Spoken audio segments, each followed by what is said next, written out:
how much money you need to save for retirement, and you might get different answers.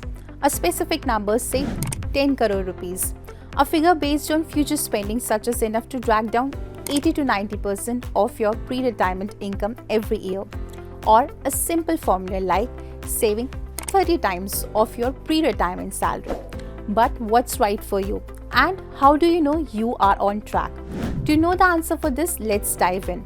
But before that, don't forget to subscribe to Moneycontrol's channel. Social media is filled with unsolicited free advice. Few thumb rules float around unapologetically. But with regard to retirement, one popular norm is the 30x rule. But what is the 30x rule? The 30x rule is pretty simple. It is a way to estimate how much money you would need for retirement. It is based on your current annual expenses and multiplying that number by 30. In other words, your retirement corpus should be at least 30 times of your annual expenses of today. For example, if you are 50 years old and your monthly expenses are Rs 75,000 or annually Rs 9 lakh, then as per the 30x rule, you would need 30 times of Rs 9 lakh to retire comfortably. That will come around Rs 2.70 crore. Now, the big question is a retirement corpus of 30x expenses enough? To be honest, retirement planning has just too many variables and assumptions. When you do retirement planning calculations on your own or with the help of an investment advisor, you need to assign values to factors such as expected returns post-retirement, inflation during retirement, the number of years you live in your retired life expectancy, post-retirement expense estimates, and so on. And while your assumptions might be conservative and chosen with the best intent, the fact is between today and the next few decades of retirement, so many things and values of the chosen variables can change. Let us extend the earlier example here, where the annual expense of Rs 9 lakh using the 30x rule. Now you need a corpus of Rs 2.70 to retire comfortably. Say at the age of 60, you have Rs 2.70 crore and the expected future returns are 7%, while the expected average inflation is 6%. If you start with Rs 9 lakh annual expenses, then your portfolio will run till the age of 95 to 96. So the portfolio based on current assumptions is good for a little over 35 years. Now let's change a couple of things here. Say the actual inflation is 7% and not the estimated 6%. Also, the actual expenses are Rs 11 lakh and not the 9 lakh figure that we have estimated earlier. What will happen?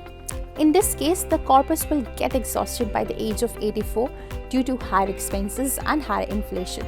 So while a 30x corpus may be enough for retirement, in many cases, it might not be sufficient if one or more of our assumptions go on a toss. There's also the complication of early retirement. If that's what is on your mind, a runway of 25 to 35 years will still be fine for those looking to retire at the age of 60. Also, the 30x rule does not take into account other expenses for which you should save separately, such as children's higher education, house purchase, and for unexpected payouts like having a medical emergency. One rule of thumb is to save 15% of your annual earnings. So, in a perfect world, savings would begin in your 20s and then they can last throughout your working years. But you must be wondering how to invest that amount. Now, what are the different options available in the market? To answer this and many more questions, we have an expert here.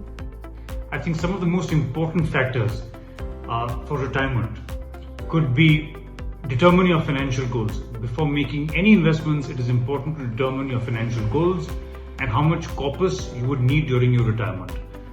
This will help you determine the amount you need to contribute to schemes such as equity, debt, NPS, EPF, PPF, and which will help to reach your goals. I think the second very most important thing is choose the right investments. There are multiple options available to investors. Investments such as equities, fixed income, NPS, National Pension Scheme, PPF, EPF, all of these are available to you, and therefore it is very important to choose from each of these baskets or buckets based on your financial goals, risk tolerance, and investment horizon. One can choose the right investment option that suits your needs. Start early. the power of compounding works in your favor if you start investing early. We keep telling all our viewers that the eighth wonder of the world is the power of compounding. Hence, it is important to start investing for retirement as early as possible. When you're in your early 20s and mid 30s, you never think of the word retirement, you never think of the concept of retirement because you're in your prime or supreme years. I think as planners, as experts, it's our duty to tell you that an important step of starting early for retirement will get you maximum benefits. The longer your investment horizon, the more time you have investments to grow and compound. The other very important factor is make regular contributions. Even small ones can make a big, huge difference in the long run. You can opt for the systematic investment plans to make regular contributions to your investments such as SIPs, NPS, National Pension Scheme, EPFs, PPF. So smaller contributions, consistent contributions, disciplined contributions will ensure that you achieve your goal sooner than later. The other quick one is make regular contributions, which I just covered. The other quick one is review your investments regularly. Sometimes you will be able to save more for the retirement and sometimes less.